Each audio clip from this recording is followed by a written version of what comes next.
إن الحمد لله نحمده ونستعينه ونؤمن به ونتوكل عليه ونعوذ بالله من شرور أنفسنا ومن سيئات أعمالنا من يهده الله فلا مضل له ومن يضلله فلا هادي له وأشهد أن لا إله إلا الله وحده لا شريك له وأشهد أن محمدا عبده ورسوله يا أيها الذين آمنوا اتقوا الله حق تقاته ولا تموتن إلا وأنتم مسلمون يا أيها الناس اتقوا ربكم الذي خلقكم من نفس واحدة وخلق منها زوجها وبث منهما رجالا كثيرا ونساء واتقوا الله الذي تساءلون به والأرحام إن الله كان عليكم رقيبا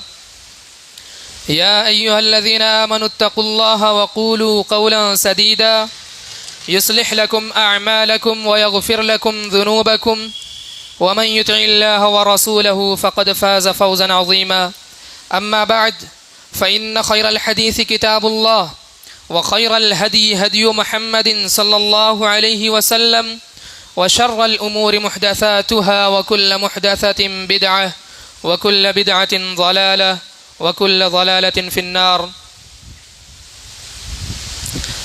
قال تعالى خذ العفو وأمر بالعرف وأعرض عن الجاهلين. تمام قسم کی تعریف و توصیف کبریائی و بڑائی رب العالمین خالق کائنات مالک ارض و سما کے لیے ہے، جس نے ہم تمام لوگوں کو پیدا فرمایا اور پیدا فرما کر ہماری رشد و ہدایت کے لیے بے شمار انبیاء کرام کو مبعوث فرمایا، اور سب سے آخر میں اس امت کے لیے نبی کریم صلی اللہ علیہ وسلم کو پیدا فرمایا. خصوصاً درود ہو آخری نبی جناب محمد الرسول اللہ صلی اللہ علیہ وسلم پر. اللہم صل وسلم وبارک علی نبینا محمد وعلی آلہ وصحبہ اجمعین. حاضرین جمعہ،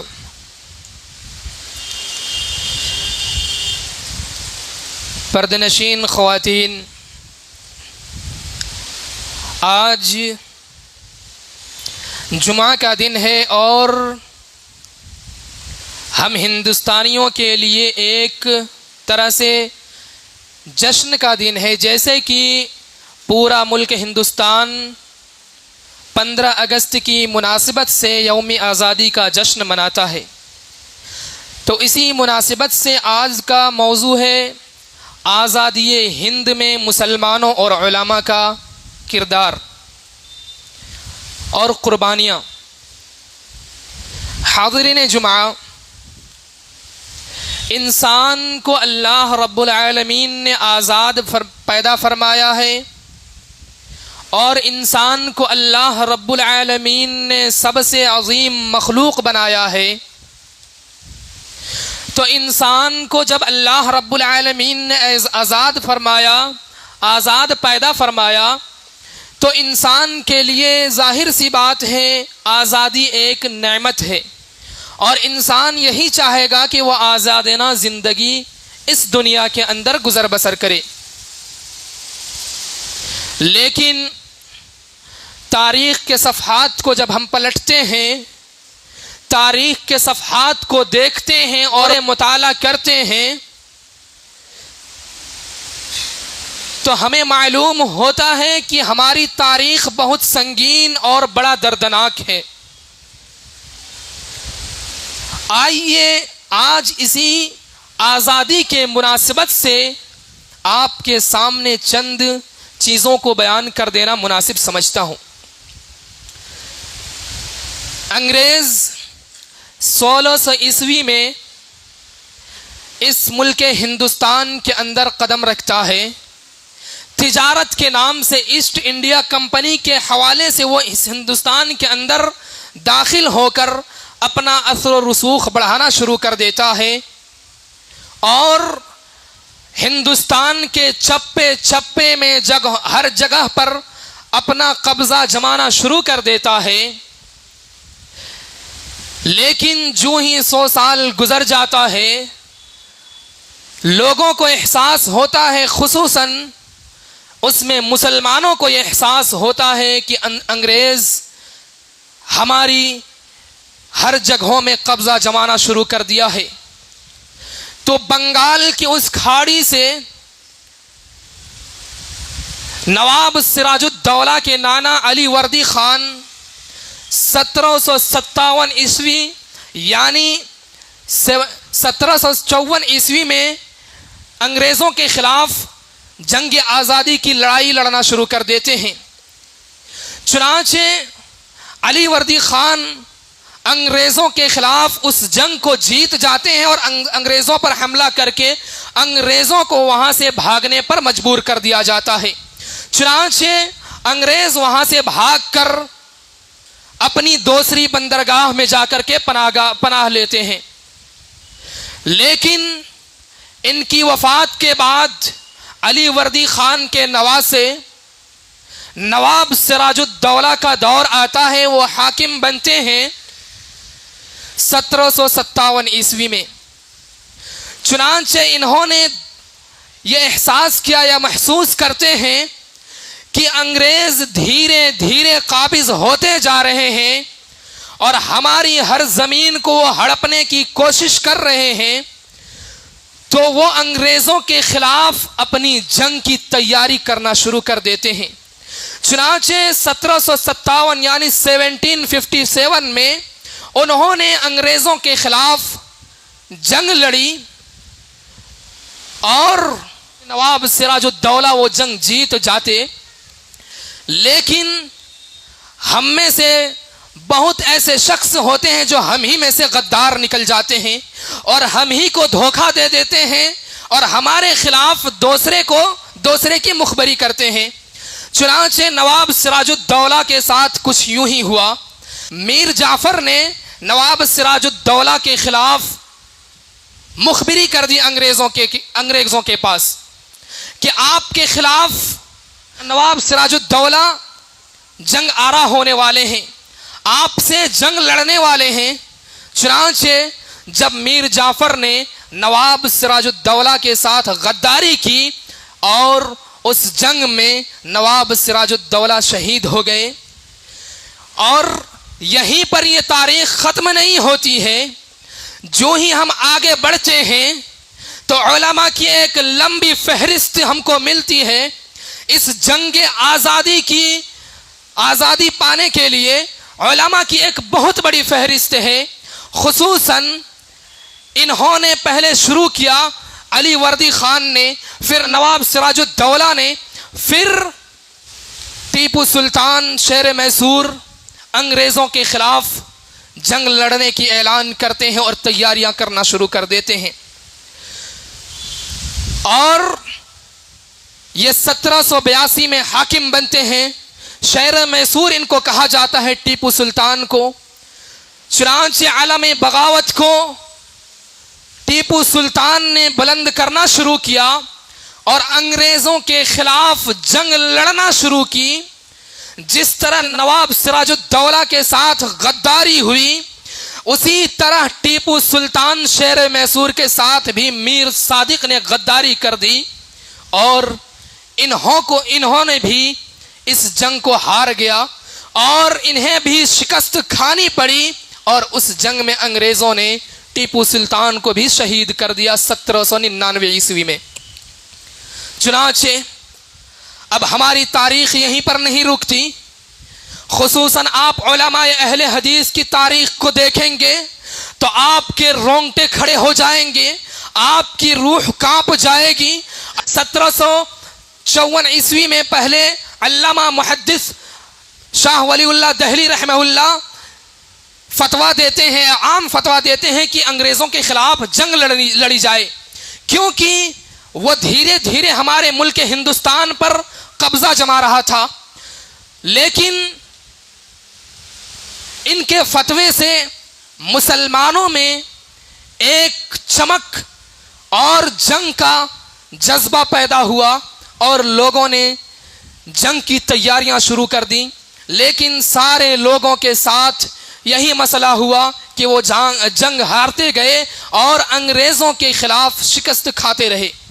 1803 عیسوی میں شاہ ولی اللہ کے بیٹے علامہ عبدالعزیز محدث دہلوی رحمہ اللہ یہ فتویٰ دیتے ہیں کہ اب ہمارے اوپر جہاد فرض ہے۔ چنانچہ سارے علماء سے دستخط لیے جاتے ہیں اور کہتے ہیں کہ ہم پر جنگ فرض ہو گئی ہے، ہم لوگوں کو قدم کو آگے بڑھانا چاہیے اور انگریزوں کو اس ملک سے ان کو بھگا دینا چاہیے۔ چنانچہ اس میں بھی جنگ کی تیاریاں شروع ہوتی ہیں اور 1831 عیسوی تک یہ جنگ جاری رہتی ہے، یہ لڑائیاں لڑتے رہتے ہیں اور شاہ اسماعیل اور احمد شہید رحمہم اللہ 1831 عیسوی میں انگریزوں کے خلاف اب افغانیوں کی بغاوت کی وجہ سے شہید کر دیے جاتے ہیں۔ 1831 عیسوی میں بالا کوٹ کے جنگ میدان میں یہ دونوں شہید ہو جاتے ہیں۔ کس وجہ سے شہید ہوتے ہیں؟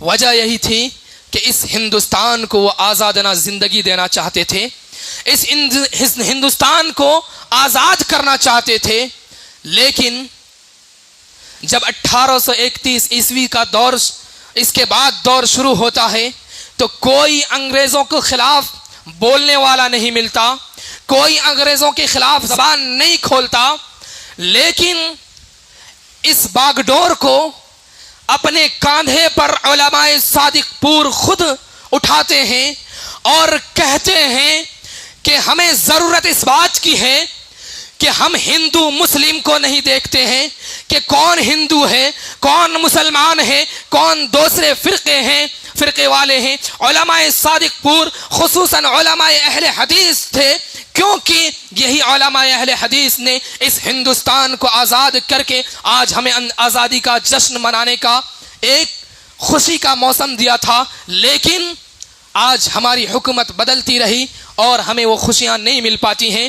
علماء صادق پور 1831 عیسوی سے لے کر کے 1920 عیسوی تک اپنے اس لڑائی کو جاری رکھتے ہیں اور علماء صادق پور اپنی پوری جائیداد، پورے خاندان، آل و اولاد کو آزادی حاصل کرنے کے لیے وقف کر دیتے ہیں اور لڑائیاں لڑنا شروع کر دیتے ہیں، لیکن آخر کار جو پہلے ہوتے جا رہا تھا وہی ان لوگوں کے بھی ساتھ ہوا۔ علماء کو گرفتار کرتے گئے، پھانسی کے پھندوں پر لٹکایا جاتا رہا اور انگریز کامیاب ہوتے گئے اور ملک کے اندر وہ قابض ہو گئے۔ لیکن 1857 عیسوی کے بعد شاہ ولی اللہ محدث دہلوی، شاہ عبدالعزیز محدث دہلوی اور شاہ اسحاق محدث دہلوی کی جو باتیں تھیں وہ ساری باتیں اور ان کے شاگردوں کی جو باتیں تھیں، اس کے بعد لوگوں کو بہت فائدہ ہوا، کیونکہ انہوں نے جہاد کا فتویٰ دیا تھا اور لوگوں کو بیدار کیا تھا کہ ہمیں ہندوستان کو آزاد کرنا ہے اور اس ملک کو انگریزوں کے چنگل سے، انگریزوں کے ہاتھ سے چھڑا کر کے اپنے ہاتھ میں لانا ہے۔ 1857 عیسوی کے بعد علماء اہل حدیث کی ایک جمعیت قائم ہوتی ہے، ایک جماعت تیار کی جاتی ہے، ان میں سے مولانا احمد اللہ مدراسی، مولانا عبد الرحیم صادق پوری، مولانا جعفر تھانیسری، مولانا ثناء اللہ امرتسری وغیرہ ہم شامل رہتے ہیں اور علماء سے دستخط لیے جاتے ہیں کہ ہمیں اس ہندوستان کو آزاد کر کے ہی سانس لینا ہے۔ کیوں ان کو اتنی فکر تھی؟ وجہ کیا تھی کہ یہ ہندوستان کو آزاد کرانا چاہتے تھے؟ کیونکہ مسلمانوں کی حکومت ہندوستان میں تقریباً 850 سال تھی اور حکومت انہی سے چھینی گئی تھی، اس لیے مسلمانوں کو یہ احساس تھا، مسلمانوں کے اندر یہ جذبہ تھا کہ ہمیں اس ملک کو آزاد کرانا ہے، ایک آزاد ملک بنانا ہے اور انگریزوں کو اس ملک سے بھگا دینا ہے۔ چنانچہ علماء اہل حدیث نے اس مشن کو جاری رکھا اور لڑائیاں لڑتی رہیں۔ 1857 عیسوی میں جمعیت کو قائم کیا اور اس جمعیت کے ذریعے سے لڑائیاں لڑنا شروع کر دی اور اپنا منصوبہ تیار کرنا شروع کر دیا کہ انگریزوں کو ہمیں کیسے شکست دینا ہے۔ چنانچہ مولانا عبد الرحیم صادق پوری کو جب 1857 عیسوی کے بعد غدر کا زمانہ آتا ہے، اس کے بعد مولانا عبد الرحیم صادق پوری فتویٰ دیتے ہیں کہ انگریزوں کے خلاف لڑائی لڑی جائے۔ فتویٰ تیار کرایا جاتا ہے، علماء دہلی سے دستخط لیے جاتے ہیں، اور اسی فتوے کی وجہ سے اس مولانا صاحب کو گرفتار کر لیا جاتا ہے، کورٹ میں مقدمہ دائر کیا جاتا ہے، اور اس فتوے کی بابت تصدیق نامہ مانگی جاتی ہے کہ آخر یہ کس کا فتویٰ ہے۔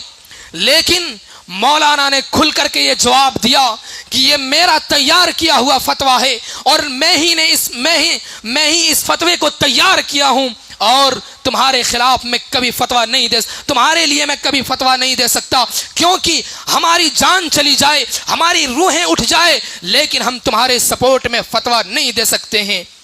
انگریزوں کے خلاف فتویٰ کے دینے کی وجہ سے ان کو جیل میں ڈال دیا جاتا ہے۔ لیکن اس کے بعد 1865 عیسوی میں بہت سارے علماء کو کالا پانی کی سزا سنائی جاتی ہے، اور ان میں سے مولانا احمد اللہ شاہ مدراسی، مولانا عبد الرحیم صادق پوری، مولانا جعفر تھانیسری، اور اسی طرح سے مفتی مظہر کریم دریابادی اور مفتی احمد کاکوروی صاحب شامل ہیں۔ ان لوگوں کو انڈمان کے جیل میں بھیج دیا جاتا ہے اور کالا پانی کی سزا سنا دی جاتی ہے۔ علامہ مولانا جعفر تھانیسری رحمہ اللہ لکھتے ہیں، انڈمان کی جیل کی وہ حالات کو ذکر کرتے ہیں کہ ہمیں جیل میں ڈال دیا جاتا ہے۔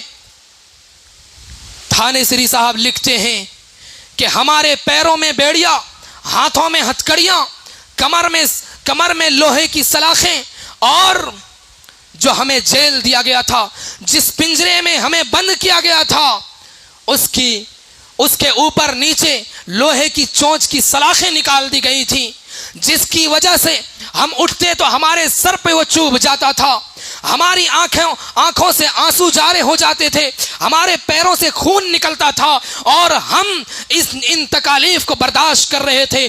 تقریباً مولانا جعفر تھانیسری رحمہ اللہ 18 سال تک اس طرح قید میں بند رہے، اور اس طرح کی تکلیفیں برداشت کرتے رہے۔ لیکن انگریز اس کو کہتا رہا کہ تم ہمارے خلاف فتویٰ دے دو، ہم تم کو رہا کر دیں گے۔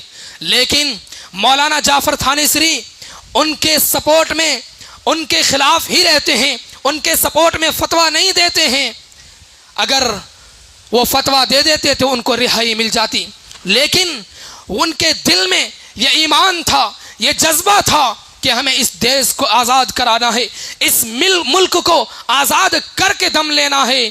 لیکن 1883 عیسوی میں یہ اپنے وطن واپس لوٹتے ہیں، اور علامہ تھانیسری کہتے ہیں کہ ہمیں بیڑیوں میں جکڑ دیا گیا تھا، ہمارے کمر میں سلاخیں باندھ دی گئی تھیں، ہمارے آنکھوں سے آنسو جاری تھے، ہمارے پیروں سے خون بہہ رہا تھا، لیکن ہم نے ان کے سپورٹ میں فتویٰ دینا گوارا نہیں کیا۔ اور آگے ہم تاریخ دیکھتے ہیں، یہ علماء صادق پور کی قربانیاں 1920 تک رہیں۔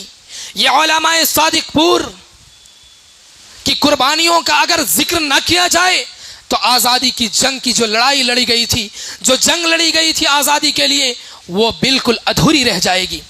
اس لیے علماء صادق پور کا ذکر کرنا بہت لازم ہے اور ضروری ہے۔ ڈاکٹر تارا چند کہتے ہیں کہ علماء صادق پور کے قربانیوں کو ایک پلڑے میں رکھا جائے، اور ملک کے سارے لوگوں کے قربانیوں کو ایک پلڑے میں رکھا جائے تو علماء صادق پور کا پلہ بھاری نظر آئے گا۔ یہ ایک ہندو رائٹر، ہندو مورخ لکھ رہے ہیں اور بتلا رہے ہیں کہ علماء صادق پور کی قربانیوں کو اگر تم شمار کرنا چاہو تو شمار نہیں کر سکتے. اگر ان کی قربانیوں کو ایک پلڑے میں رکھ دیا جائے اور ملک کے سارے لوگوں کی قربانیوں کو ایک پلڑے میں رکھ دیا جائے تو علماء صادق پور کا پلڑا بھاری نظر آئے گا. اسی وقت پنڈت جواہر لال نہرو آزادی کے بعد پہلا وزیر اعظم بنتے ہیں اور علماء صادق پور کے پاس آتے ہیں. ان میں سے شیخ عبد الخبیر نامی شخص یہ علماء اہل حدیث میں تھے, انہی کے خاندان میں سے یہ زندہ تھے.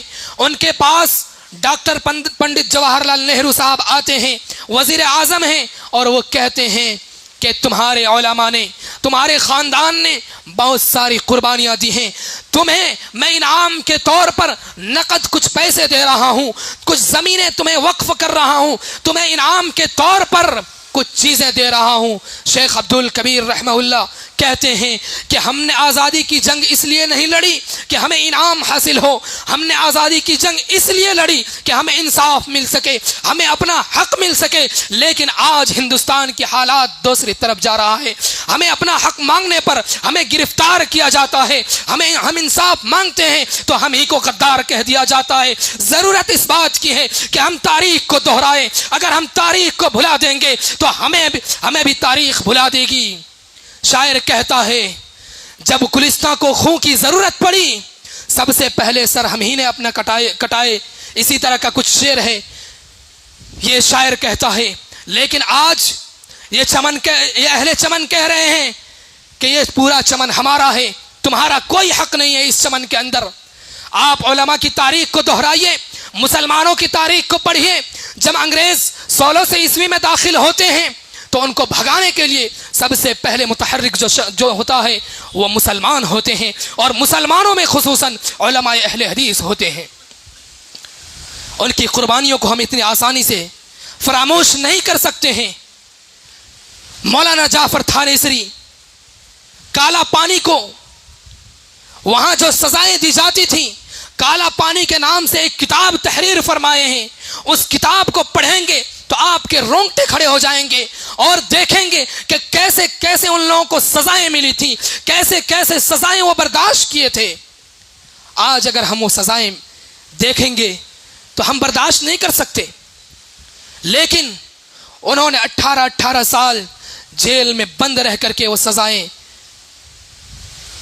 برداشت کی. اسی طرح آخری مغل بادشاہ بہادر شاہ ظفر, اس کو انگریز گرفتار کر لیتے ہیں اور ان کے 4 بیٹوں کو گرفتار کر لیا جاتا ہے, اور انگریز بہادر شاہ ظفر کے سامنے ان کے 4 بیٹوں کو قتل کر دیتے ہیں اور ان کے سروں کو بہادر شاہ ظفر کے پاس پیش کیا جاتا ہے. اس خون کو دیکھ کر کے ان کے دل میں کیا بیت رہی ہوگی. وہ خون, وہ اپنے بیٹے کو اپنے سامنے قتل ہوتے ہوئے دیکھ رہے ہیں, ان کے دلوں کو کیسا لگ رہا ہوگا, ان کی جان کو کیسا محسوس ہو رہا ہوگا. ذرا تصور کیجئے. مولانا ابوالکلام آزاد رحمہ اللہ, یہ ہندوستان کی آزادی میں اگر ان کا بھی ذکر نہ کیا جائے تو سمجھیے کہ جنگ کی آزادی کی تاریخ ادھوری رہ جائے گی. مولانا ابوالکلام آزاد رحمہ اللہ یہ لوگوں کو متحد کرنے کے لیے, لوگوں تک اپنی باتوں کو پہنچانے کے لیے الہلال نام کا ایک اخبار جاری کرتے ہیں. لیکن انگریزوں تک یہ بات پہنچ جاتی ہے کہ یہ لوگوں کو متحد کر رہے ہیں, لوگوں کو ایک پلیٹ فارم میں لا رہے ہیں, تو البلاغ کو بند کر دیا جاتا ہے. لیکن مولانا ابوالکلام آزاد رحمہ اللہ ابھی ہار نہیں مانتے ہیں. الہلال کو بند کرنے کے بعد دوسرا رسالہ اور دوسری اخبار وہ البلاغ کے نام سے جاری کرتے ہیں. چنانچہ البلاغ کے بارے میں بھی انگریزوں تک خبر پہنچ جاتی ہے, اور اس کے پریس پر جہاں اس کی اخبار چھپتی تھی اس کو منہدم کرا دیا جاتا ہے, اور اس کو بھی بند کر دیا جاتا ہے, اور مولانا کو جیل میں بند کر دیا جاتا ہے. اور جیل کے دوران ہی مولانا ابوالکلام آزاد رحمہ اللہ کی بیوی وفات پا جاتی ہے. لیکن مولانا آزاد رحمہ اللہ اپنی بیوی کا چہرہ دیکھ نہیں سکتے. انگریز کہتے ہیں، پوچھتے ہیں کہ اگر تم چاہو تو اپنی بیوی کا چہرہ دیکھ سکتے ہو جا کر کے، لیکن مولانا آزاد رحمہ اللہ کہتے ہیں کہ ہمیں کوئی چیز نہیں دیکھنی ہے، ہمیں صرف ایک عزم ہے، ہمارا ایک ہی عزم ہے اور ایک ہی حوصلہ ہے کہ ہم اس ہندوستان کو آزاد کر کے دم ہی لیں گے۔ چنانچہ 15 سال تک مولانا آزاد رحمہ اللہ کو جیل میں بند رکھا جاتا ہے، اور مولانا آزاد رحمہ اللہ گاندھی کے قریبیوں میں سے تھے، کیونکہ مولانا آزاد رحمہ اللہ بہت باریک بھی صاحب بصیرت اور عقل و خرد والے تھے، کیونکہ یہ لوگوں کو فوراً پرکھ لیتے تھے کہ لوگ کس طرف جا رہے ہیں اور لوگ کس کا ساتھ دینے والے ہیں۔ اس لیے گاندھی جی نے اس کو اپنے ساتھ رکھ کر لڑائی لڑی، اور 1947 عیسوی کو ہمیں جنگ آزادی کے نام سے آزادی حاصل ہوئی۔ یوم آزادی کے نام سے 1947 عیسوی میں 15 اگست کو آزادی حاصل ہوتی ہے، اور لوگ یوں ہی مسلمانوں کی اور علماء کی قربانیوں کو بھلا دیتے ہیں۔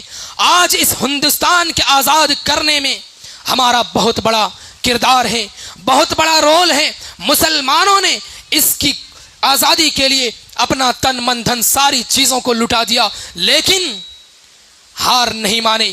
مولانا محمود الحسن شیخ الہند ہے، ان کو شیخ ہند کے نام سے ملقب کیا جاتا ہے۔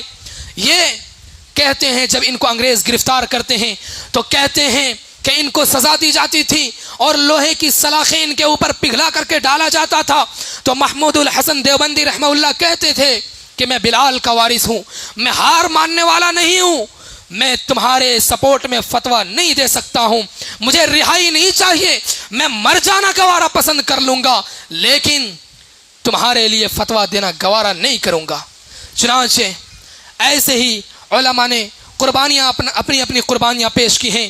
میں یہ نہیں کہتا کہ ہندوستان کی آزادی میں غیروں کا ہاتھ شامل نہیں رہا، سارے لوگوں کی قربانیاں شامل نہیں رہی، لیکن مسلمانوں کا جو اہم کردار اور رول تھا وہ ان لوگوں کے لیے ایک عجیب اور جسم کو جھنجھوڑ دینے والی قربانیاں تھی، لیکن آج انہیں لوگ فراموش کر دے رہے ہیں، آج ان کی قربانیوں کو بھلا دے رہے ہیں۔ ضرورت اس بات کی ہے کہ ہمیں بھی اس قربانیوں کو، ان تاریخ کو پڑھنے کی ضرورت ہے، مطالعہ کرنے کی ضرورت ہے کہ ہمارے مسلمانوں نے اس ہندوستان کی آزادی کے لیے کیا کارنامے انجام دیے ہیں، کیسی جنگیں لڑی ہیں، کیسی تکالیف برداشت کی ہیں۔ ان ساری چیزوں کا مطالعہ کرنے کی ضرورت ہے۔ رب العالمین سے دعا ہے کہ رب العالمین ہمارے اندر پھر سے آزادی کا ایک جذبہ پیدا فرما دے۔